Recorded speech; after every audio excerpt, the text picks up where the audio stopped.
바울 8강 방언은 신령한 은사일까? 이런 제목으로 말씀을 드리겠습니다. 우리가 말하는 방언 기도, 이것이 정말 하나님으로부터 오는 혹은 성령으로부터 오는 그런 참 신령한 은사일까? 이런 제목입니다. 이미 지난 시간에 바울의 방언에 대한 인식, 우리가 이걸 같이 공부했습니다. 바울은 이제 주로 이제 고린도전서 12장에서 14장에 있다고 그랬죠.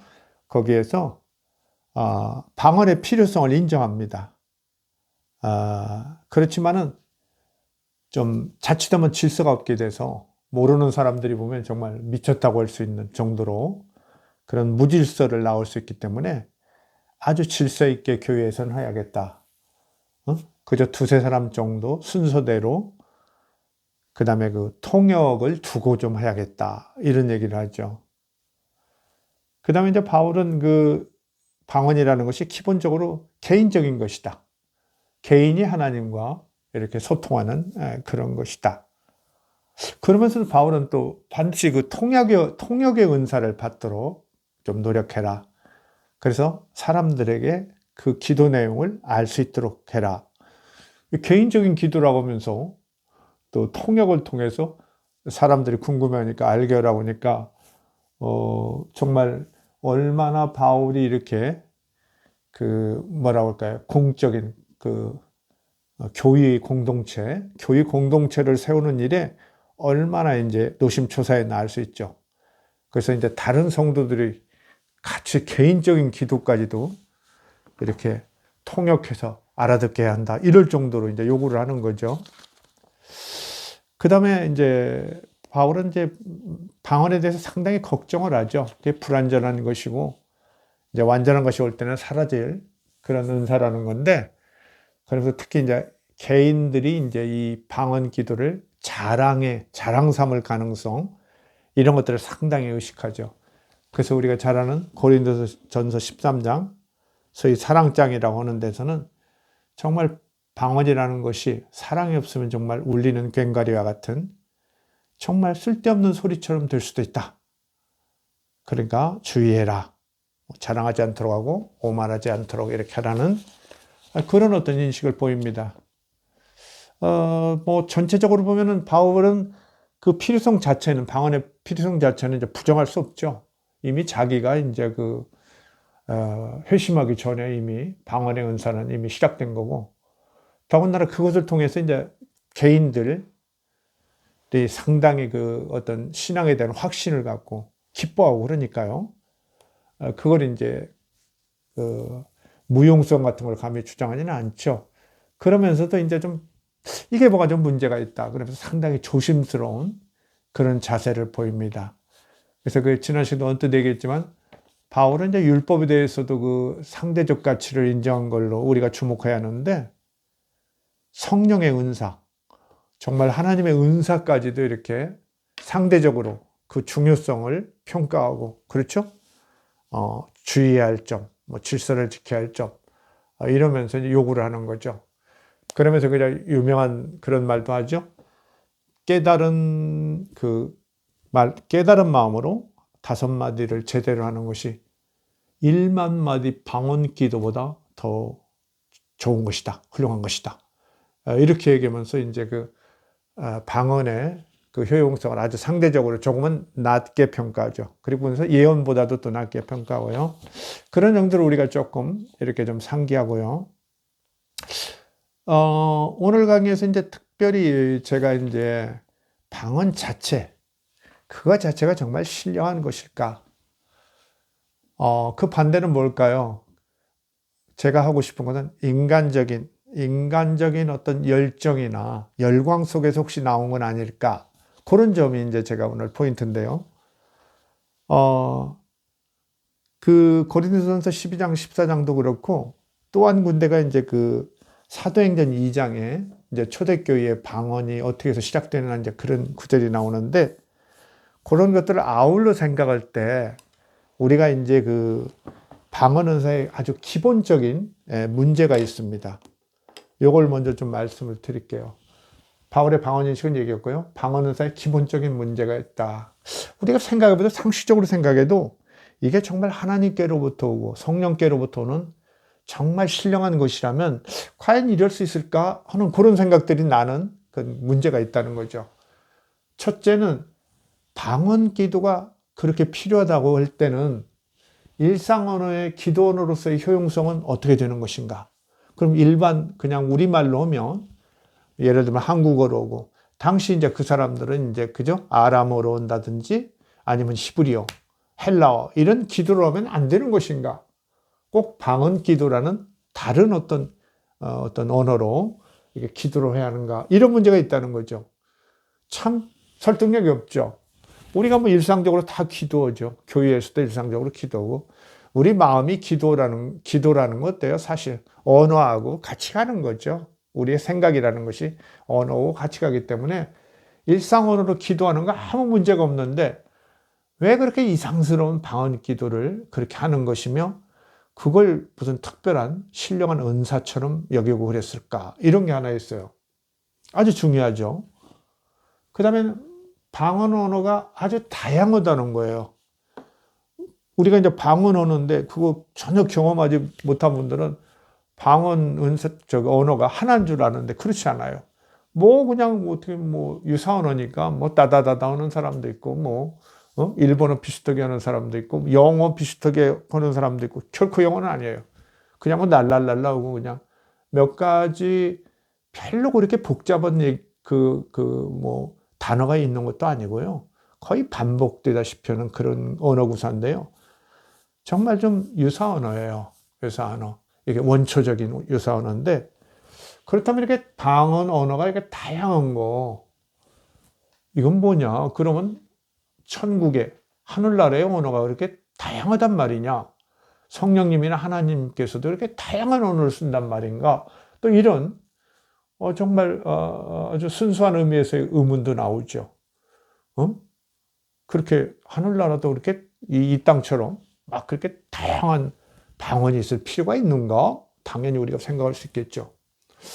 그 다음에는 이 방언 기도라는 게 신약 시대 계시기에 출현합니다. 구약 시대는 없어요. 사실 없고 뭐 중국 같은 데도 고대에 뭐 방언이 있다 이런 얘기를 제가 어디서 좀 책을 보다 봤는데 하여간 이렇게 신령한 은사로 신의 어떤 신과의 소통을 가능케 하는 특별한 은사로서 이렇게까지 중요하게 생각하는 것은 정말 신약 성경 초대교회 그 일대 그 다음에 이제 그 오랫동안 사실은 방언 기도라는 게 거의 잊혀졌다가 그렇죠? 뭐 이제 오순절 그런 운동 뭐 20세기 이런 때 더 이제 많이 강화되고 그러고 최근에도 여전히 이제 힘을 발휘하고 있는 편인데요. 그래서 이렇게 신약시대 계시기에 초대교회가 막 출현할 때 그야말로 그리스도교가 막 출발할 때 출현했는데 그 구약시대는 없다가 그렇게 출현한 것은 그 1세기 초대교회가 출현하는 그 당대적인 어떤 필요성, 역사적 필요성 그런 거에서 특별히 출현했던 것은 아닌가 이런 생각도 할 수 있다는 거죠. 이 말을 조금 더 풀었으면요. 예를 들면 이제 그 예수님이 부활 승천한 다음에 많은 사람들은 예수님이 곧 다시 오신다고 기다렸거든요. 재림이라고 하죠. 이제 파루시아라고 그러는데 재림을 아주 엄청나게 기다렸어요. 뭐 베드로, 뭐 요한 할 것 없이 바울까지도 뭐 성도들이 예수님 곧 오신다고 막 기다렸잖아요. 이렇게 막 그 예수님 부활했다는 데에서 이렇게 막 열광되고 막 그렇죠? 죽으신 줄 알았더니 부활했네 하고 이렇게 기뻐하다가 또 곧 오실 것 같으니까 막 이렇게 기대가 막 만발했죠. 그러니까 뭐 이 세상 생활이라는 건 이제 마지막이 다 왔으니까 정리하고 이제 끝장낼 일만 남아있던 거죠. 이렇게 열광 상태에서 예수님의 그 재림을 이렇게 고대하면서 이런 그 정말 신앙의 어떤 도취된 상태에서 이게 방언 기도가 특별히 나왔던 거 아닌가 그런 점이 있다는 거예요. 그런 어떤 특별한 역사적 산물일, 시대적 산물일 가능성은 없는가 이런 것도 우리가 생각해야 한다는 거죠. 이런 그 몇 가지 기본적인 문제 방언으로 꼭 기도를 해야 하나? 일상 언어로 기도하면 안 되나? 당연히 그건 말도 아니죠. 그 다음에 방언 언어가 이렇게 막 다양해요. 아주 다양하거든요. 들어보면 안 해보신 분들은 몰라요. 들어보면은 방언 경험이 없는 분들이 이렇게 강의도 하고 설교하는 분들도 있는데 조금 경험할 필요가 있어요. 사실은 안 해보신 분들은 좀 그렇게 너무 자신만만하게는 안 해봤으면 좋겠어요. 물론 개인 경험이라는 것이 보편적 어떤 인식에 장애가 되는 경우도 많이 있는데, 이게 소위 신령하는 은사라고 하는 것을 전혀 경험해보지도 못한 분들이 얘기한다는 건 조금, 특히 부정적으로 많이 얘기하시는 분들이 있는데, 너무 그렇게 일방적으로만 얘기할 건 또 아니거든요. 그리고 이제 그 바울 같은 그 아주 예민하고 지성적인 분들 조심스럽게 방언의 어떤 필요성 같은 걸 부정하지는 않는단 말이죠. 문제가 있는 것은 분명히 알고 있고, 뭔가 회의가 좀 있는 건 알 수 있지만 아주 그냥 일방적으로 부정하지는 않으니까 우리가 그건 좀 늘 이렇게 참작할 필요가 있어요. 그 다음에 아까 얘기한 대로 그 신약 시대 초기에 이게 아주 적극적으로 나왔다. 구약 시대에 없던 것이 갑자기 이렇게 터져 나왔는데, 거기에 어떤 그 1세기 그리스도교 출발 지점에서의 어떤 역사적 산물, 필요성이 있었다는 거죠. 그건 아까 얘기한 대로 예수의 그 재림을 아주 열망하는, 다들 그냥 들떠 있는 거죠. 그냥 하늘나라가 다 왔다고 들떠 있는 상태니까 그때 산물일 가능성이 있는 거죠. 어떻게 보면 그 열광이 그친 다음에는, 이렇게 차분하게 된 다음에는 그것이 과연 필요성이 있는가 없는 것이 논란될 소지를 갖고 있었다고 보는 거예요, 저는요. 그래서 요새 목사님들 중에서 방언의 필요성이 있다 없다 이런 논란을 많이 하고, 신학자들도 더러 그러실 텐데, 그건 어떤 일이 역사성과 더불어 볼 때는 또 타당한 면이 있다는 거, 또 그것도 제가 지금 말씀드리는 면이 있습니다. 자, 이 정도 좀 기본적인 것을 깔고요, 우리가 이제 좀 구체적으로 들어가 보겠습니다. 첫째, 방언 은사에 대한 신약 성경의 자료는 두 군데가 있습니다. 정확하게 두 군데요. 사도행전 2장에 있습니다. 그렇죠? 그 오순절 때 그 마가의 다락방에서 120명이 모여서 기도하고 했는데, 그 예수의 제자들이 말이죠, 대개 갈릴리 출신이죠. 저쪽 북방 왼쪽에 갈릴리 출신인데 예루살렘에서 이제 벌어진 일이죠. 근데 이 사람들이 이제 그 기도하고 그랬는데 그 방언의 은사가 터진 거죠. 근데 무려 15개의 지방이나 국가의 언어로서. 그 당시 이제 오순절 때 막 여러 지방에서 예루살렘으로 많이 모였는데, 그분들이 한 15개 지방이나 국가였어요. 그 15개의 지방 국가 사람들이 이 갈릴리라는 저 시골, 유대의 그 북방에 있는 시골에서 온 예수의 제자들이 이렇게 자기들 언어로 막 하는 것 같은, 무려 15개 지역에서 온 사람들이 들을 수 있는 언어로 하는 15개 외국어를 구사하는 것 같은 것을 느꼈다는 거예요. 그러나 거기에 이제 2장에 그 마지막 단서에 하나는 재밌는 게 있는데요. 뭐라고 하냐면, 이들이 어쩐 일로 이렇게 무식한 이 사람들이 이렇게 갈릴리 어부 출신 이런 제자들이 이렇게 외국어를 이렇게 잘하느냐, 이렇게 놀라면서도 어떤 사람들은 저들이 술에 취했다 하였더라, 뭐 이렇게도 나와요. 그게 뭔가 술 취한 사람 웅얼거리는 것처럼 뭔가 확실한 외국어가 아니었을 가능성도 슬쩍 비춰주는 거죠. 우리에게 비춰줍니다. 근데 이 사건이 예수 부활 직후니까 AD 30년에 있었다는 거예요.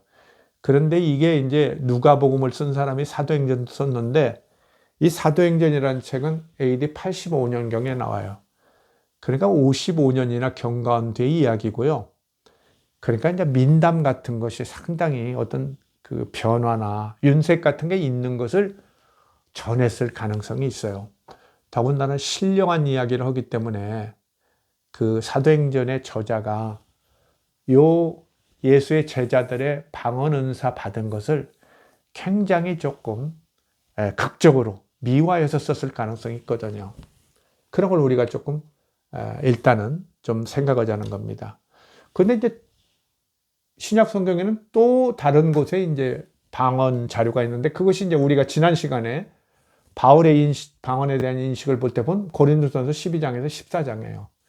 근데 이 고린도전서라는 책은, 그 편지는 AD 52년에서 55년 사이에 썼어요. 이렇게 보면은 사건은 이게 앞이지만 쓰여진 연도로 보면 사도행전이 한 30년 뒤에요. 한번 생각해 보세요. 30년경에 시작된 방언이 50년대 초에 뭐 달라졌을까요? 바울이라는 사람도 이제 물론 예수의 직제자는 아니지만 이때 다 베드로니 다 살아있거든요. 야고보 뭐 이런 요한 다 살아있을 때인데 그때 방언이 다를까요? 방언의 은사가? 저는 이제 그렇게 되게 많이 보는 분들이 있어요. 왜? 성경 무오류서를 주장하니까 그래요. 그래서 방언에는 이렇게 초대교회에서는 외국어를 그냥 바로 구사했다. 그 무식한 제자들이. 왜? 그 오순절날 모여든 많은 해외에서 모여든 그 사람들에게 예수 그리스도의 복음을 전파할 필요성이 절실했기 때문에 그런 은사가 특별히 내렸다. 이렇게 주장하기도 해요. 근데 이제 거의 같은 시대고 그 시대 사람들이 살아있는 고린도전서에 보면 어때요? 방언은 개인의 영적인 언어다. 개인이 하나님께 드리는 영적인 언어다. 그래서 자기도 몰라요. 마음으로도 모른다. 그게 나오죠. 자기 마음으로도 이해하지 못한다. 그래서 통역의 은사가 너무 절실하다. 이렇게 주장해요. 통역의 은사가 필요한. 그런데 한번 보세요. 만약에 외국어를 할 수 있는 구사 능력을 은사로 받았다면요. 이때도 그렇겠죠. 근데 이때 그러면 이제 예를 들면 뭐 노마 말로 노마 언어를 방언의 은사를 받았으면 노마 말을 하는 사람을 불러다 통역을 시켜라. 이렇게 하겠죠. 근데 이제 고린도전서에 보면은 한결같이 통역의 은사를 받은 자, 통역 은사를 받은 자를 불러다 통역을 해라. 그래서 교인들 알게 하라는 거예요. 자, 어떻습니까? 그리고 자신도 통역을 받는 것이 좋겠다. 이런 얘기도 해요. 이런 거 보면은 바울은 확실히 외국어라는 개념을 갖고 있지 않았어요. 만약 바울이 이게 외국어로 이제 그 은사가 내린다면 그런 얘기 당연히 하겠죠.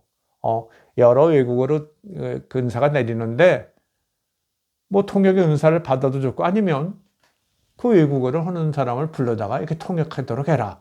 이런 얘기는 없단 말이죠. 여기서 우리가 이 두 기사가 충돌하는 걸 알 수 있어요. 그래서 대개 이제 성경을 존중하는 분들은 양쪽을 다 같이 인정하는데 한번 이제 2번 보세요. 사도행전 2장 자료 15개의 외국어로 그 방언을 했다는 이 자료요. 갈릴리 제자들이 기도를 하다가 저는 유사 언어로 요새와 똑같이 방언의 은사가 바뀌겠어요. 뭐 대단한 거라고. 그렇죠? 한번 생각해 보세요. 그냥 쉽게. 지금도 하는데, 교회에서 하는데, 똑같은 하나님을 향해서 외치고 주여 주여고 외치는데, 뭐 다르겠냔 말이죠. 갈릴리 제자들이 기도를 하다 유사를 하는데, 저는 이것이 이방이나 외국어로 와전됐을 가능성이 가장 높다고 봐요.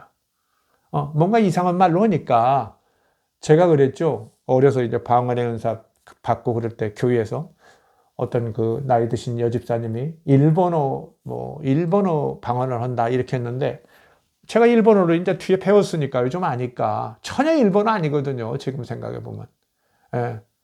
뭐 그냥 뭐 스스또또 뭐 이렇게 하고 무슨 모르스보 치듯이 했는데 괜히 일본 말처럼 이렇게 이제 단절되고 그러니까 일본어 방언이라고 사람들이 그 얘기했는데 누가 그거 뭐 아닙니다. 뭐 이렇게 하는 사람 없었어요.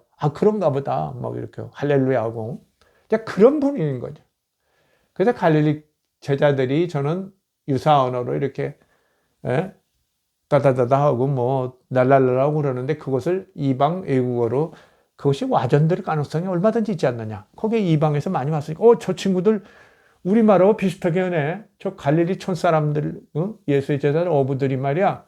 뭘 안다고 이렇게 우리말 비슷한 말로 하네. 이런 것들이 민담으로 와전되고 이러다가 한 50년 지나면서 이렇게 전해진 거 아니냐. 이게 첫째 그렇게 생각되고요. 두 번째는 혹시 갈릴리 그 예수의 제자들이 유사 언어로 이렇게 아주 원초적 언어로 이렇게 방언의 은사를 받았는데 스스로 자기들이 외국어를 모르니까, 그 시골 사람들이니까, 아주 그 시골 사람들이니까 지식도 없고요. 스스로 외국어 방언으로 오인했을 가능성도 있잖아요. 자기들이, 우리가 하는 말이 어딘 말이고, 어딘 말이고, 뭐, 가파도키아 말이고, 뭐, 로마 말이고, 막 그렇죠. 리비아 말이고, 막 그리고 15개가 나오죠. 그게 지역이 나와요. 이렇게 스스로 외국 방언으로 오인했을 가능성도 있겠다. 이런 생각도 해봤어요. 세 번째는 저는요, 예수 제자 무리에 포함된 디아스포라들, 예수의 그 초기 제자들은 물론 갈릴리 사람들이 중심이 되지만 그 중에 일부 그 디아스포라, 그 해외에서 온 동포들, 유대인 동포들이 포함되면서 이들이 오히려 이제 다양한 언어를 사용하고 이렇게 하니까 그런 소문이 난 건 아니냐. 저들은 그냥 갈릴리 사람들인데 이렇게 다양한 곳에 언어를 구사한다. 참 신기한 일이다. 뭐 귀신이 곡할 일이다. 뭐 이러고 오겠죠. 이런 신령한 일이라고 이런 것들이 있지 않겠느냐. 그래서 저는 그냥 딱 줄여 말할게요. 사도행전 2장에서 15개 외국어 개념의 방언이라는 건 없었던 일이다. 저는 확신해요. 그래서 이것은 한 50년이 흐르는 동안 와전된 것이 윤색되고 이런 것들이 기록된 것이다. 왜 이렇게 확신하냐면요. 그때나 지금이나 어때요? 선교사들 해외, 제가 지난번에도 몇 번 얘기했죠. 아무리 해외 깊은데 가더라도 언어 공부 막 1년, 2년 죽으라고 해요. 어떤 분은 언어가 끝내 안 돼서 못 가는 분도 있어요. 그러면 또 그것도 하나님의 은혜라고 그러기는 하는데 언어가 그냥 뚝 은사로 내리는 일, 이런 일 없어요. 지구상에 그런 일 없습니다. 예. 언어는 다 갈라진 언어는 배워야 돼요. 어렵게. 누구든지. 아무리 천재라도 빠르게 배우냐 늦게 배우냐의 차이만 있죠. 저절로 그냥 뚝딱 떨어져서 그거 없어요. 그러면 지금도 있어야 한다니까요. 그렇게 해외 선교 나가고 그런 분들 생각해 보세요. 더러 기적적인 얘기, 비슷한 얘기가 더러 전해지긴 하죠. 그런데 뭐 실제 그런 사람 없어요. 해외 선교사가 뭐 언어도 안 배웠는데 가서 됐다. 그런 거 없습니다. 그렇죠? 연애전에 유명했던 뭐 미션이라는 영화에 보면 거기도 그렇죠. 그 신부 이렇게 가톨릭에서 남아메리카의 그런 원주민들 전도하려고 하는데 어때요? 그 사람들이 죽이려고 쫓아올 때 그런 때 진짜 방언이 터지 않은데 그렇죠? 오히려 오보에를 불어가지고 음악적 감성으로 일체를 이루죠. 그렇죠? 그래서 그 사람이 이제 살아나고 받아들여지는 그 선교를 하는 그런 게 이제 유명한 그 영화인데요. 그런 것도 그렇고 하여튼 언어는 배우지 않고 익혀지는 건 없어요. 그런데 있으면 좀 알려주십시오. 저도 좀 정말 혜택 좀 보게. 그런 일 없으면 옛날이나 지금이나. 그러니까 바울이 고린도전서에서는 그런 외국어 얘기 안 넣은 거예요. 그 자기도 모르는 어떤 언어인가 모르는 이제 신령한 언어라고 하죠. 바울도 신령한 언어. 알아들을 수 없는 어떤 언어니까 자기도 답답하니까 통역 은사를 찾는 거예요. 그렇죠? 만약 그게 외국어면요. 그때 고린도 같은 도시에는 그 다양한 민족들이 살고 그랬으니까 거기 출신 사람들을 찾으면 통역할 가능성이 높거든요. 그러면 그런 사람들을 먼저 찾죠. 근데 통역의 은사를 받도록 해라. 자꾸 이렇게 얘기합니다. 그래야 이제 통역어야 다른 사람들도 의심하지 않고, 그렇죠? 같이 이렇게 교육 공동체를 이렇게 북돋는데 도움이 되는 거죠. 뭐 통역한들 얼마나 대단한 얘기가 나오겠습니까? 뭐 다, 하나님께 간구하고 뭐 그런 거겠죠. 개인적 간구, 교회를 위한 간구, 그렇죠? 이런 것들을 하겠죠. 그래서 저는 하여튼 사도행전 2장의 기록은 역사학적으로는 이건 그런 정도로 해석되는 것이다. 결국은 그 바울이 고린도 교회에서 경험하고 있는 유사 언어의 그런 방언이 이방 외국어로 와전된 정도다. 이렇게 보는 게 타당하다. 그래서 지금까지 결코 외국어를 배우지 않고 은사로서 습득한 경우는 없다는 거. 그런 거 있으면 저를 알려주시면 제가 뭐 설복될 만하면 인정하죠. 없다는 겁니다. 그래서 사도행전 2장의 자료는 이렇게 한계가 있다. 그래서 사실 이건 어쩌면요. 사도행전을 쓴 누가복음도 쓰고 사도행전을 쓴 사람 누가라고 되게 얘기하죠. 통칭 그 사도행전을 쓴 누가라는 사람이 방언의 은사를 경험하지 못했을 가능성도 저는 있다고 봐요. 그게 뭔가 모르니까 이렇게 와전된 것을 그냥 쉽게 전한 건 아닌가, 이런 것까지도 생각합니다. 바울은 생각해 보세요. 자기도 잘한다고 그러고 현장에서 지금 바로 그 교회를 두고 당시에 주고받는 편지니까요. 이 바울의 얘기를 당연히 중심으로 생각해야 한다, 이렇게 봅니다. 그리고 그것들을 오늘날도 경험하는 거예요. 오늘날도. 그래, 옛날 사람들이 어떤 상황에서 막 열정적으로 하다가 방언이 터졌는데 그 은혜를 받는다고 그러죠.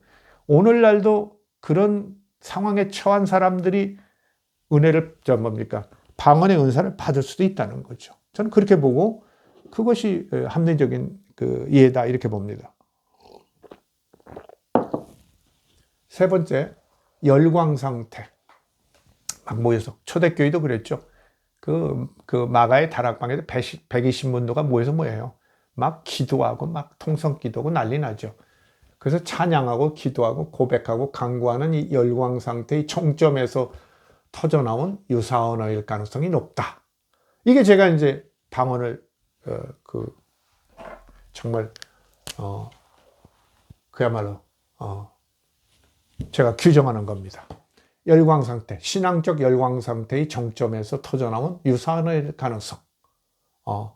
이게 이제 방언이다, 이렇게 보는 거예요. 그 다음 네 번째, 한번 생각해 보십시오. 기도 중에 굳이 이방 언어나 천국 언어 사용 필요성은 없다. 아까 이미 기본 문제에서 얘기했죠. 기본적인 문제. 우리가 기도 중에 굳이 뭐 외래어를 쓸 필요 없고, 그렇죠? 그렇잖아요. 우리가 뭐 영어로 기도해야겠습니까? 한번 생각해 보세요. 그거 없단 말이죠. 프랑스 말로 기도할 이유도 없고, 그렇죠? 그래서 뭔가 다른 필요에서 이 비일상적이라는 게 아주 중요하죠. 일상적인 것이 아닌 그런 언어를 쓰는 거죠. 그게 사람들이 전혀 모르니까 이게 신령한 것이다, 정말 신비한 것이다, 이렇게 얘기하는 거죠. 이 초자연적인 은혜다, 이렇게 얘기하는 거죠. 그래서 열광 상태의 정점에서 터져나온 유사 언어일 가능성, 이게 저희가 이제 방언을 규정하는 거고요. 그 다음에 이제 아까도 얘기했지만 기도 중에 굳이 이방 언어나 천국 언어 사용의 필요성이 없다. 이걸 우리가 다시 한번 좀 환기하자는 거예요. 그런데 이제 그 열광 중에 왜 외국어로 오해될 만한, 외국어로, 그때는 사람들이 외국어도 잘 몰랐을 뿐더러 많은 그 갈릴리 사람이나 이런 사람들 몰랐을 거고요. 그 다음에는 이게 뭐 이런 은사라는 게 구약시대에 없고 성경에도 없으니까 갑자기 터진 거죠. 그러니까 뭔가 어떤 필요성이 있을 것이다, 이렇게 이제 우리가 보자는 거죠. 다섯 번째, 바울 등은 아주 격한 감성적 신자들의 무질서한 예언, 특히 방언의 은사를 통제할 필요성을 인식하고 있었다. 지난 시간에 얘기했죠. 그래서 방언 은사에 대한 뭔가 좀 회의가 좀 있었어요. 그래서 이제 바울은 그런 얘기도 하죠. 하나님은 질서의 하나님이다. 그래서 품위 있게 하고, 방언을 하되 품위 있게 하고 질서 있게 하라, 이런 얘기도 있거든요. 이게 뭔가 바울이 조금 의문을 가진 거예요. 왜 이렇게 하나님께서 내리시는 은혜가 이렇게 요란하고 그냥 아무 때나 막 터졌다고 막 예배 보고 기도하는데도 막 뒹굴고 막 이러니까, 어떻게 보면은 약간 격한 감성적 신자들에게 이 방언의 은사라는 것도 쉽게 와요. 사실 그래요. 제가 말씀드렸죠. 점잖은 장로님, 목사님 방언 잘 못해요. 어려서부터 하신 분들은 하지만 새롭게 받기 어려워요. 성격이 내성적인 분들. 제가 아는 어떤 분도 그러더라고요. 몇 대째 신앙생활 했는데 그렇게 그 중구동부 이런 데 가가지고 열심히 방언 받으라고 막 이렇게 해서 안내하고 전도사님, 목사님 했는데도 죽어도 주야주야가 안 나와서 끝내 못했다고. 내성적인 분들은 잘 안 돼요. 그렇게 감성적이고 열정적인 분들에게 이렇게 터지는데, 어쨌든 그것들이 바울이 왜 이렇게 통제의 필요성을 의식했을까? 이것은 약간 어떻게 보면 조금은 이게 너무 인간적인 것 아닌가, 감정적인 것이 아닌가, 이런 인식이 조금 있었을 거라는 얘기를 좀 슬쩍 제가 좀 던져보는 겁니다. 그 다음에는 현대적으로 보면 여섯 번째, 제가 다시 이걸 한번 정리를 하는 거예요. 빨간 걸로. 감성이 풍부한 이들이, 열정적인 이들이 엑스타시 직전의 열광의 정점 부근에서, 엑스타시라고 알죠? 이렇게 몰아경에 빠지는 거. 무당들 이런 사람들이 막, 그렇죠? 그 자기를 그냥 떠나버리는. 원래 엑스타시라는 말은 그거죠. 요새는 이제 저게 마약 이름 비슷하게 가기도 하고 그러는데, 원래 엑스타시라는 것은 뭡니까? 엑스타시아인가요? 엑스타시아면 이게 자기 밖에 있다. 엑스가 밖이죠, 밖으로. 자기 밖에 있다. 이런 말이거든요. 이게 헬라어인데, 엑스타시라는 말의 그 원어가 자기 밖에 있다. 이렇게 된단 말이죠. 그러니까 자기 밖에 있기 직전에, 왜 제가 자기 밖에 있기 직전이라고 하냐면, 방언의 은사는요, 이렇게 인도자들이 통제하면 좀 통제에 따라요. 통제에 따릅니다. 이제 막 종치고 딸랑딸랑하고, 이제, 자, 우리 정리합시다. 맞춰갑시다. 하면 이렇게 조금, 이렇게 좀, 그야말로 이렇게 좀 진정이 되거든요. 근데 되게 보면은 입신하고 이러는 사람들은 그게 안 돼요. 그야말로 엑스타시에 빠져버리면 그야말로 그냥 몰아경에 빠졌죠. 근데 방언은 그렇진 않단 말이에요. 그래서 감성이 풍부한 이들의 엑스타시 직전의 열광의 정점 부근에서, 엑스타시까지는 가지 않았다고 보고요. 정확한 언어 구사를 포기하고 간단한 원초적 유사 언어를 구사했을 가능성. 이것이 방언일 가능성이 크다. 저는 이렇게까지 제가 연구를 했습니다. 제 경험뿐만 아니라 여러 이제 이런 책자들도 보고 다른 분들 하는 거, 이런 것들을 잘 참작해 볼 때, 엑스타시 직전의 열광의 정점 부근에서 정확한 언어 구사를 포기하고, 그렇죠? 우리가 춤 같은 거 쳐도 그러죠? 막 절정 부근에 가면 어때요? 아주 단순해지죠? 그렇죠? 음악도 단순해지고 그냥 그 춤 사이도 단순해져요. 그런 것처럼 간단한 원초적 유사 언어를 구사했을 가능성이 크다고 여겨진다. 저는 현재 방언도 이렇다고 봅니다. 현대 방언도. 그렇죠. 막 목사님이나 전도사님 이런 분들이 막 인도하죠. 막 주여 부르라고 하고 막 삼창으로 막 하다 보면 어때요? 자기도 모르게 단순해져요. 그 외침이. 아주 단순해집니다. 그것이 지금도 같은 그런 거다. 이렇게 보고요. 일곱 번째, 개인 경험이나 관찰 등을 이제 통해서 볼 때, 방언 기도를 회중의 타인들이 알아듣지 못할 것이라는 점이 평안함을 주었습니다. 저도 그래서 방언 기도할 때 제일 좋은 건 뭐냐면, 우리가 이렇게 기도를 각자 하면 모르지만 교회에서 앉아서 많은 사람들이 앉아서 기도하면요, 그렇죠?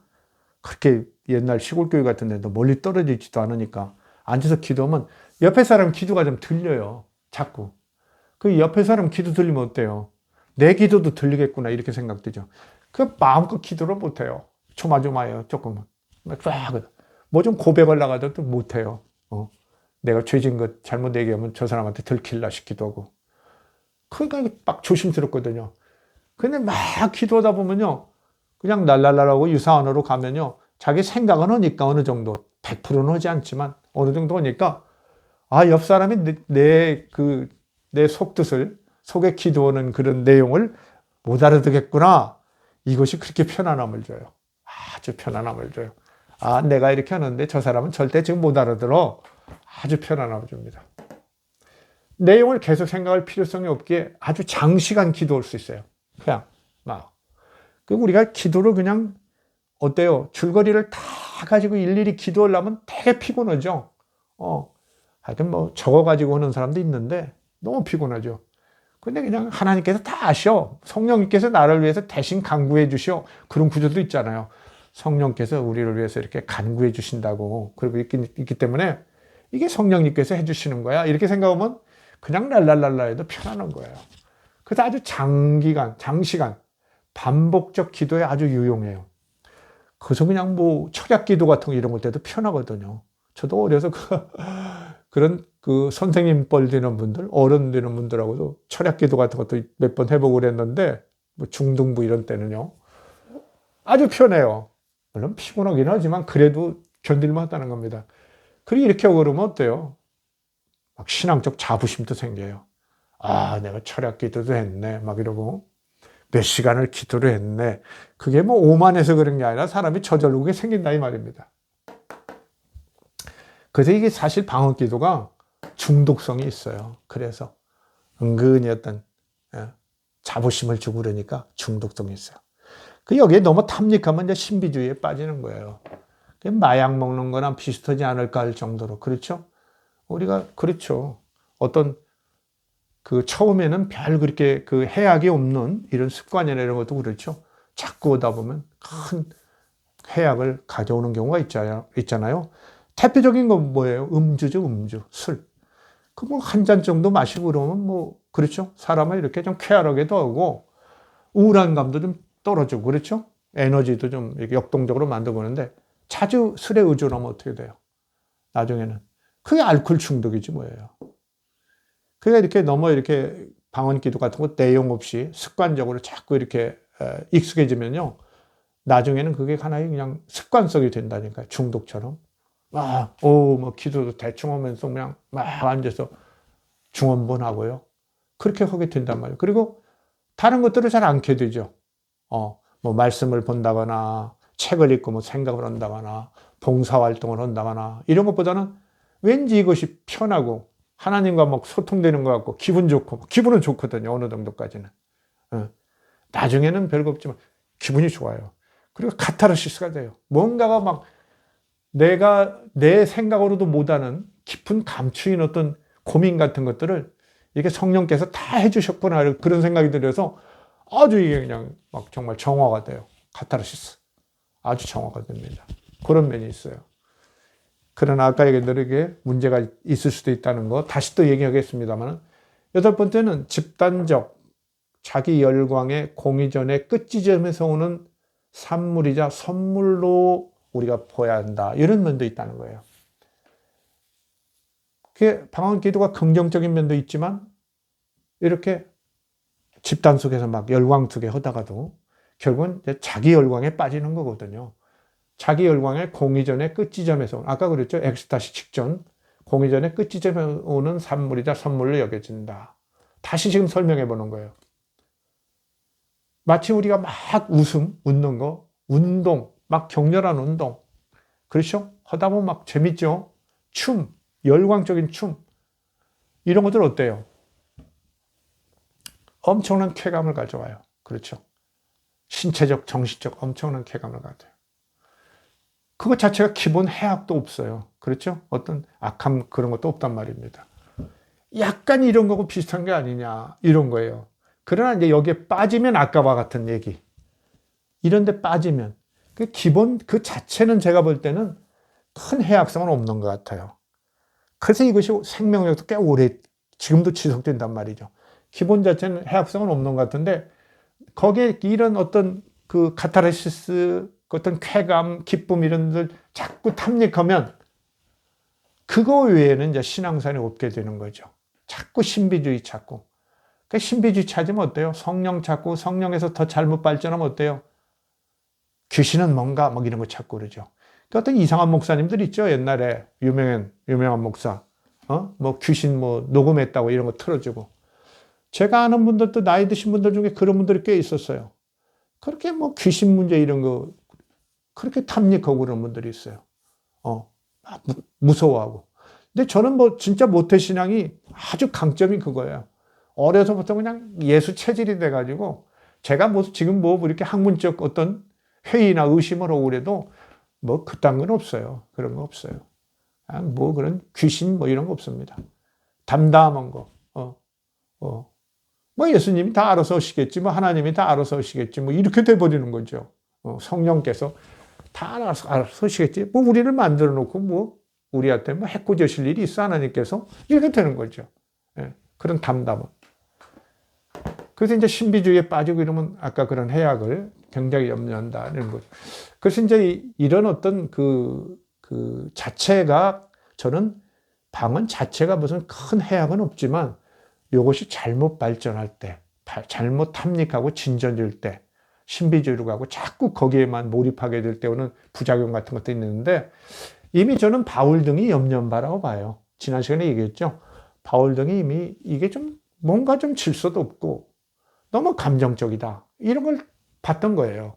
그러니까 조심해야겠다. 그래서 사실은 바울이 헌대로 오면은 교회에서 방언이 없어지게 돼 있어요. 두세 사람만 해라.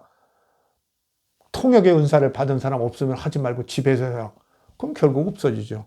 사실 바울이 바랐던 대로 그렇게 된 편이 있는데 분명히 염려했단 말이죠. 그 다음에 현대의 많은 목회자들이 회의를 하고 있죠. 염려를 하고 있고.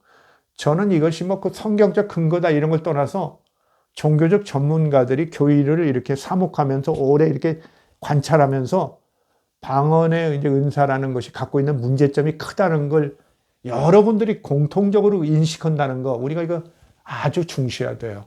전문가들이 이건 문제가 있구나, 이거. 그 원래 문제가 있었던 거예요, 사실은. 초대교회라는 것이 무슨 위대한 신학자가 있는 것도 아니고, 먼저 얘기했죠. 베드로나 뭐 요한이나 야고보가 무슨 대단히 수준 높은 뭐 종교적 엘리트가 아니에요. 그냥 고기 잡고 그러던 사람들이에요. 그냥 열정에 취해서 그냥 어쩔 줄 모르고. 그렇죠? 이방인들하고 같이 밥을 먹어야 되느냐 마느냐 되느냐 이런 것도 어떤 신학적으로 정리 않고 한 20년간. 그러다가 바울한테 혼났잖아요. 안디옥 사건에서. 우리가 여러분 그 안디옥 사건 잘 읽어볼 필요가 있어요. 아주 중요해요. 이런 상태이기 때문에 현대의 많은 목회자들이 비록 바울이 회의를 하고 그래도 방언이나 예언을 금하지는 말라고 했지만 많은 문제점이 있는 것을 염려했던 거, 그리고 요새날 목회자들이 이렇게 목회를 하면서 이것이 가지고 있는 문제점이 크다는 걸 알고 이거 좀 하지 않는 게 좋겠다고 권장하는 이런 것들을 우리는 좀 의미 있게 봐야 돼요. 저는 의미 있게 봐야 한다고 생각하는 편입니다. 그 다음에 또 중요한 것 중에 하나는 아까도 언뜻 얘기했지만 지성적, 내성적인 성도들이 방언의 은사에서 배제되고 있다는 거. 이거 우리가 주목해야 돼요. 이것이 만약에 정말 성령이 내리시는 무차별적 은사라면 이런 일이 없어야 돼요. 그렇죠? 그렇잖아요. 내성적이고 지성적인 성도들도 상당수가 받아야 될 텐데 거의 못 받아요. 그렇게 열정적이지 않은 사람들은. 이게 뭐냐? 인간의 어떤 그 성격적이고 이렇게 품성적인 데서 오는 그런 우리가 은사라고 여겨지는 것이 방언이라고 저는 본다는 거예요, 지금.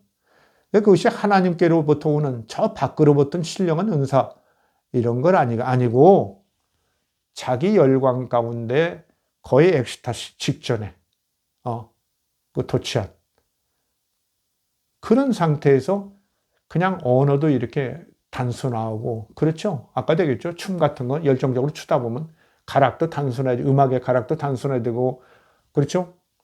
춤 사이도 아주 단순해지는 것처럼 그렇게 단순해진 상태일 것이다, 이렇게 보는 거예요. 그래서 특별히 지성적, 내성적인 성도들이 배제되고 있다는 거, 이건 성령이 내리시는 무차별적 은사라고는 보기 매우 어렵다. 이걸 우리가 좀 주목해야 합니다. 주목해야 돼요. 그래서 이제 바울 같은 사람들이 이렇게 아주 그 지성적이고 이런 분들이 방언에 대해서 이렇게 염려하고 이랬던 것은 사실 상당히 그 그리스도교 전체에서 중요한 거죠. 만약에 그리스도 교회가 말이죠, 이런 방언의 은사 신비주의로 빠졌으면요, 예수 그리스도의 가르침이나, 그렇죠? 바울 같은 사람들이 또 이런 어떤 신학, 아주 그 사회나, 그렇죠? 인류를 위한 그런 어떤 선한 연대, 봉사, 어떤 그 진리 탐구, 이런 것들이 다 무너질 가능성이 매우 높은 거예요. 그냥 뭐 그대로 들어가면, 신비주의로 들어가서 매일 그냥 막 방언이 나오고 막 뭡니까? 북치고 막 이러면서 날랄랄라 하고 그러면 어떻게 돼요? 뭐 무당 붙는 거나 비슷한 거죠. 저도 사실 그런 걸 느꼈어요. 너무 이제 교회에서 막 이렇게 북치고 어쩌고 너무 많이 하다 보면 교회가 이렇게 지성적인 흐름이 없어져요. 저는 한국 교회가 이렇게 70년대, 80년대 이렇게 발전했다고 하는데 이렇게 그 뒤에 많은 문제가 있죠. 특히 교회가 너무나 어떻게 보면 사회로부터 지금 어때요? 무지한 자의 집단이라는 그런 그 어떤 규정을 받고 있어요. 근데 사실 교회가 그렇게 돼 있어요. 과학도 무시하고, 그죠? 사회를 못 따라가요. 젊은 친구들이 자꾸 빠져나가잖아요. 그리고 지성인들이 못 견뎌요, 교회 내에서. 이런 것들은 사실 이렇게 그 7, 80년대 성령 운동을 많이 중시하고 방언이나 막 이런 걸 중시하면서 그냥 북 두드리고 이러면서 어떤 그 신학적인, 복음의 진리랄까 이런 거, 그 다음에 어떤 그 사회의 어떤 학문적인 이런 것들을 교회가 잘 소화해서 교인들에게 충분히 교육시키지 못했던 점, 이런 것들이 오늘날 이렇게 큰 그야말로 지식이 공동화된 무지한 자의 집단으로 교회가 오해되는데 큰 어떤 요인이 된다고까지도 생각됩니다. 자, 그 다음에는 아홉 번째는 초기 그리스도인들은 신비 초자연적 방언 현상을 신의 은사로 여겼던 것이다. 저는 이렇게 봐요. 지난번에 그런 게 있죠. 하나님 여호와 하나님이 아브라함을 의인으로 여겼다 하듯이 오히려 거꾸로 사실 방언 자체가 신령한 은사 그 자체라기보다는 저는 초기 그리스도인들은 이렇게 이게 막 이상하죠. 자기가 막 열정적으로 기도하다 보니까 그 뭐 듣지 못한 말이 다다다다 나오고 랄랄랄라 나오고 그러니까 그렇죠. 기분은 좋아지고 그 성도들이 막 모이기 힘쓰고 그게 좋은 거예요. 초기에 교회를 이렇게 형성시키고 발전시키는 데는 긍정적인 역할을 했다니까요. 그러니까 바울도 그것 때문에 금지를 못 시키는 거예요. 그런데 이제 이것을 이런 그야말로 신비하고 초자연적인 것이기 때문에 이걸 신으로부터 온 성령의 은사로 여겼던 것이다. 이런 거예요. 그리고 이제 이게 헬라 세계로 갔잖아요. 그리스 문화가 있는 그런 헬레니즘. 그 헬라 세계로 갔는데 사실 헬라 사람들도 그래요. 그리스인들이라는 게 그리스인들이 히브리인들하고 조금 달라요. 히브리인들은 하나님의 존재 자체를 일단 인정하고 들어가거든요. 그 신은 사랑이다. 신은 선하다. 이런 식으로. 그게 이제 그 철학책 같은 데 보면 그런 게 잘 나오는데 그 헬라 사상과 히브리 사상을 이제 많이 비교하죠. 근데 헬라 사람들은 그렇게 하는 게 아니라 이게 특별하고 기이하고 신비하고 이런 거. 뭐 아주 두렵거나 막 이런 거. 하여튼 일상적이지 않은 뭔가 특출한 이런 것들을 신으로 여겼어요. 신으로 여겼어요. 그 예를 들면 아까 그랬죠. 히브리인들은 신은 사랑이다 이렇게 규정을 하는데 성경에도 나오잖아요. 근데 헬라인들은 사랑은 신이다 이렇게도 얘기해요. 그렇게 많이 얘기해요. 사랑은 신이다. 그러니까 이제 헬라 사람들 이쪽으로 왔는데 방언의 은사 같은 걸 볼 때 좀 독특하잖아요. 날랄랄하고 신비하잖아요. 이 사람들이 또 당연히 저건 신으로 왔다는 이해를 하는데 아주 쉬웠던 것 같아요. 그래서 이게 이제 예루살렘 교회에서 시작됐지만 이렇게 고린도 교회 같은 헬라 세계에도 이것이 신령한 은사로 이렇게 이해될 수 있었던 거 아니냐. 그 다음에 이제 그 그리스적 사고가 결국 오늘날 현대인들의 과학적이고 합리적인 사고에 밑바탕이 되어 있는데 오늘날 현대인들도 현대 기독교인들도 방언의 은사 이런 거 이렇게 보면은 뭔가 좀 신비한 구석이 있거든요. 그렇죠? 그리고 거기에 막 어떻게 빠져들면 기분도 좋고 막 그런단 말이에요. 교회도 자꾸 가고 싶고. 제가 어려서 그 방언 은사 받으니까 맨날 가고 싶어요. 주일날 빨리 왔으면 좋겠다는 생각. 어린 나이지만 뭐 그런 생각. 그런 열정이 막 생겨요. 그래서 현대 그리스도인들도 방언을 이렇게 신의 은사, 신령한 은사를 여기는 것이다. 그러나 아까도 얘기한 대로 바울도 염려했고 그렇죠? 많은 목회자들도 염려하고 제가 지금 보다 합리적으로 봐도 이것은 많은 잘못될 개연성 이런 것들을 갖고 있는 인간의 감정의 산물이라고까지 할 수 있는 신앙생활에서 인간이 도달할 수 있는 그런 어떤 그것도 은사가 아닌 것은 아니라고 봐요. 왜 그러냐면 그것이 이제 사람들에게 어느 단계까지는 아주 기쁨도 주고 이러니까 은사적 요소를 갖고 있죠. 그러나 신이 내렸다. 이렇게는 이제 할 수 없다는 거죠. 저는 원래 또 신관도 독특하기는 하지만은 일단은 여기서는 이제 그렇게 얘기합니다. 자, 대개 볼 때 이제 그 방언 은사라는 것은 초보적 신앙 단계에서 경험될 수 있는 현상이에요. 사실은. 초보적인 단계에서. 근데 대개 문제는 뭐냐면 이걸 끝까지 갖고 가는 거예요.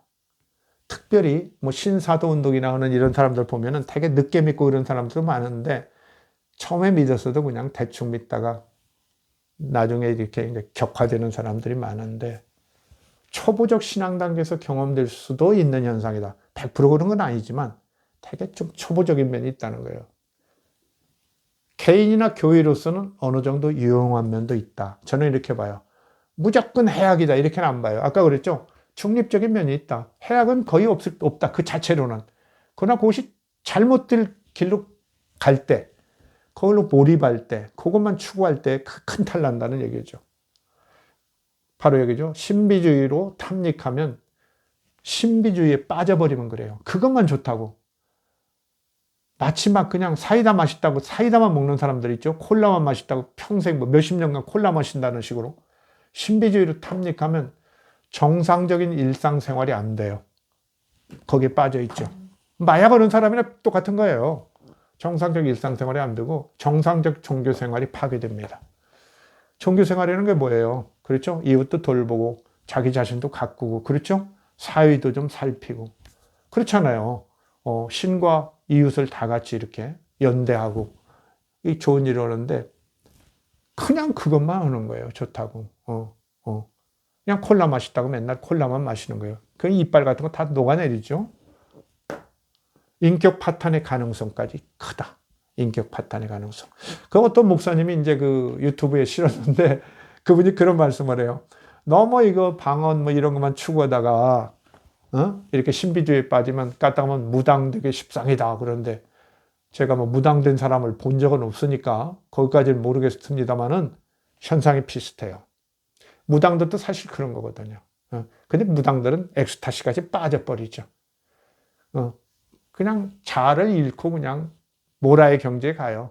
그러면서 이제 자기 그 뭐 무의식의 세계나 뭐 이런 것을 다시 조금 인식하면서 여기 와서는 어디 갔다 왔다고 엉뚱한 소리 하는 거죠. 갔다 오기는 어디를 갔다 와요? 몸이 그대로 있는데. 그렇죠? 갈수록 말이죠. 우리가 그동안 아주 그 신비라고 생각하고 신령하다고 생각하는 것들이 우리 몸 안에서, 우리 뇌 안에서 주로 거의 다 일어나는 일로 밝혀지고 있어요. 자꾸 그게 많아지니까 여러분들 너무 그런데 매이지 마세요. 그 뭐 구약 성경, 그게 언제적 얘기입니까? 예. 신약 성경 이것도 그렇죠. 사도행전도 2000년 전 얘기인데요. 거기에 매여가지고 무슨 소리냐. 외국어가 가능하다. 가능하면 기도 열심히 해보세요. 평생 기도해도 외국어가 터득 안 됩니다. 제가 그건 보장합니다. 터득 되시면 저한테 오세요. 제가 보상을 좀 해드리죠.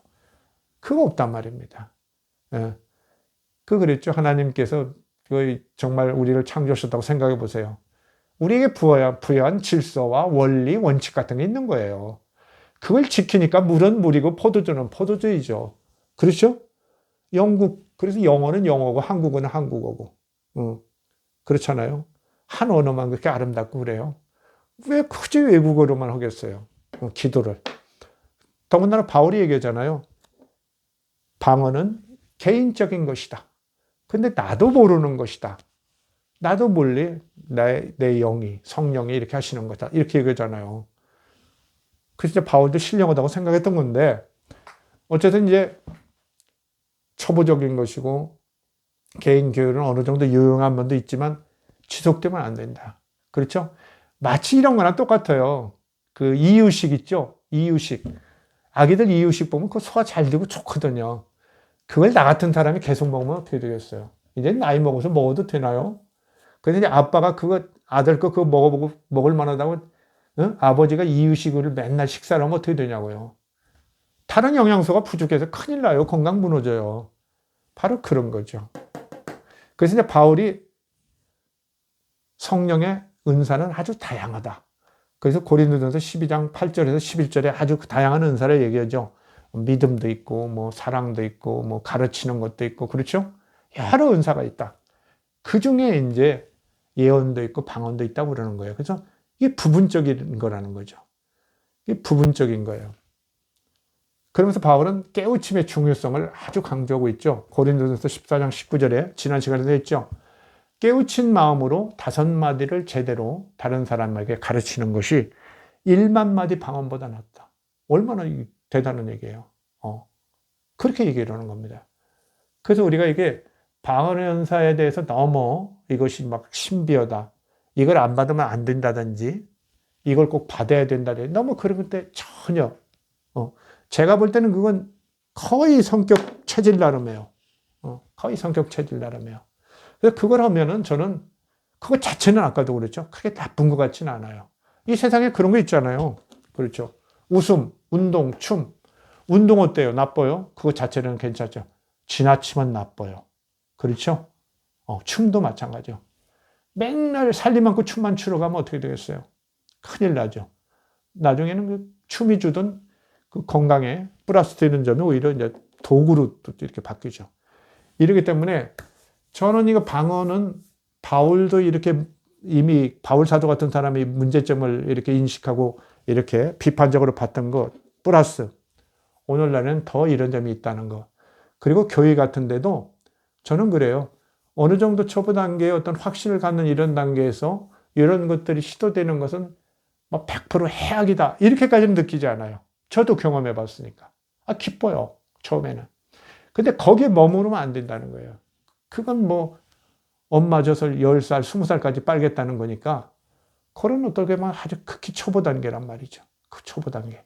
그리스도교가 막 탄생하는 순간에 막 그냥 열광 중에 아무것도 모를 때 막 질 수 없는 열광 중에 터져나온 방언인데 그걸 지금 이렇게 21세기의 한국의 그리스도교, 뭐 세계 기독교 그리스도교가 지금까지 탐닉한다는 건 저는 이건 좀 설득력이 약하다. 그래서 그걸 너무 이렇게 죄악시하거나 그러지는 말고 그런 입장에 처하면 유연하게 한번 뭐 이게 뭔가 좀 신비로운 건가? 도전할 수도 있는 거죠. 뭐 그렇게 무슨 꼭 피할 그런 게 무서운 것도 막 아니고. 그러나 이제 거기에 빠지는 거. 그런 것만 자꾸 교회를 그런 쪽으로 인도하고 그런 교회는 나가지 말아야 돼요. 아까 그랬죠. 바울 사도가. 깨우친 5마디가 1만 마디 방언보다 낫다. 바울 멋쟁이에요. 그렇죠? 이게 거룩한 거고 지금 하나님의 은사라고 꼼짝 못할 텐데 한마디 지른 거예요. 여러분도 그래야 돼요. 교회 백날 가도 그렇죠. 아주 그냥 상투적인 얘기나 하고, 그렇죠. 목사님이 보좌 되세요 하고 이딴 얘기나 맨날 하고 그러죠. 그건 무당들 떠는 얘기예요. 그런 교회 가면 안 돼요. 그런 교회 가면 안 돼요. 정말 우리가 좀 이렇게, 지적인 것과 이런 영성이라는 게 따로 가지가 않아요. 제가 경험해 보니까 그래요. 그래서 목사님들이 조금, 물론 지적인 목사님보다는 덕 있는 목사님이 좋고 그런데 그건 확실한데 좀 지성도 좀 갖추고 있는 그런 신부님이나 목사님 다 같이 그런 어떤 그 성당이나 교회 나가시는 게 좋고요. 어쨌든 이제 방언은 저는 이렇게 인간적으로도 이해될 수 있는 그런 영역에 있는 것이다. 인간적 영역에 이렇게 정말 엑스타시 직전에 열광의 정점 부근에서 이렇게 정확한 언어 구사를 이렇게 그냥 놓아버리고 단순하게 유사한 언어로는 좋아요. 편하고 해보면. 근데 자꾸 그것만 해보세요. 아무 영양가도 별거 없어요. 그냥 자기만 기분 좋고 그냥 그때 오면 뭐가 좀 다른 것 같은 기분 드는데 거기만 빠지면 되겠어요? 제가 지난 시간에 말씀드렸죠. 초등학교 5학년 때 방언사 받고 어땠다고요? 아카시아 잎이 막 환영했다. 벌판에 벼들이 노란 벼들이 막 날 불러서 1시간은 이렇게 손바닥으로 이렇게 쓰다듬고 정말 자연과의 교감을 나눴다 그러는데 제가 그거 좋다고 지금도 들판에 가서 계속 그 짓만 하면 되겠어요? 안 되죠. 또 할 일들이 많이 있고 그렇죠? 인간으로서 할 일들이 있고 크리스찬이면 크리스찬으로서 할 일들이 또 있겠죠. 자, 오늘 조금은 좀 실론적인 것이지만 저의 경험과 그동안에 이제 여러 독서, 그 다음에 제가 봤던 이런 그런 방언의 은사를 받은 분들의 이런 상황, 이런 것들, 그 다음에 이제 성경 말씀, 이런 것들을 참고해서 이렇게 전했습니다. 이상 마치겠습니다. 감사합니다.